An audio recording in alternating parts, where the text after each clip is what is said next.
Hey, my name is Samantha from Roden Hit Kickboxing, and I'm going to show you how we wrap our hands here. All right, if you've got a heavy bag at home and you don't really know how to use it, I'm going to go over some practical things to help you use that heavy bag. I would definitely recommend some hand wraps and some good gloves, maybe some 12-ounce gloves. Most ladies will wear about a 12-ounce glove comfortably. Grab those hand wraps.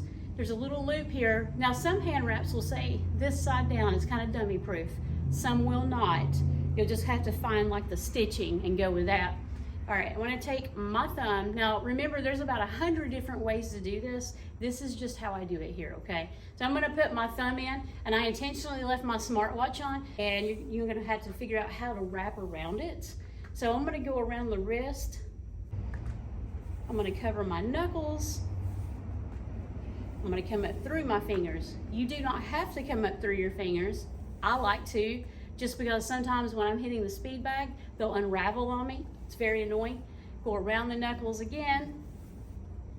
Some hand wraps are longer and shorter than others. You just go with what you've got. Now, I'm gonna bring it around and it'll stick there.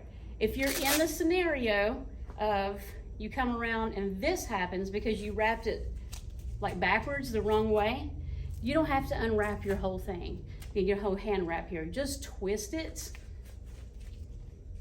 and you should be able to fasten it with a Velcro.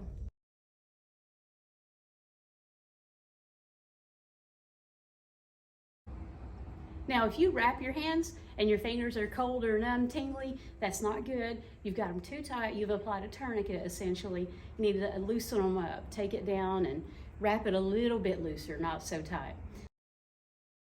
Okay, when you take those hand wraps off, they're sweaty and disgusting. If you don't wash them every so often, they're gonna stink, and they're gonna make your gloves stink. All right, so care for your hand wraps.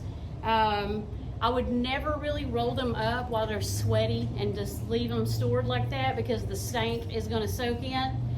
Really, if you just leave them open like this and toss them in your bag or hang them up, that's gonna help decrease the odor. When you wash these, you can wash them in the sink, hang them up, let them dry, or if you have like a lingerie garment bag that you put panties and bras in, you can put them in there, drop it in your washing machine, and hang it up and let them dry, air dry. If you put them in with your clothes, they're gonna get all knotted up in your laundry. When you think about your hand wraps, I want you to think about them just like socks and shoes. So this is your sock, your glove is your shoe. You wouldn't wear, just like take your sweaty socks off and repetitively reuse them. You need to wash them because your shoe will stink if you wore the same sweaty sock all the time. Your gloves will stink too. Things you can do to keep your gloves from stinking, be sure to wipe them off. You can wipe them off with like a Clorox wipe or something of that nature. You really don't want to get it too wet on the inside of the glove. If you leave the gloves open and just let them hang somewhere, that's probably best because bacteria likes to grow in dark, moist places, and that the stank will set in. Every so often I will take mine and I will tie them up, like double bag them in like grocery bags, the plastic bags, and I'll drop them in my deep freezer for like 24 to 48 hours because the cold will kill that stinking bacteria. If you can put them somewhere where like air can ventilate through there, you don't want to wrap them up really tight, leave them in your gym bag and put them in the trunk of your car when it's really hot outside, that stink is just going to intensify.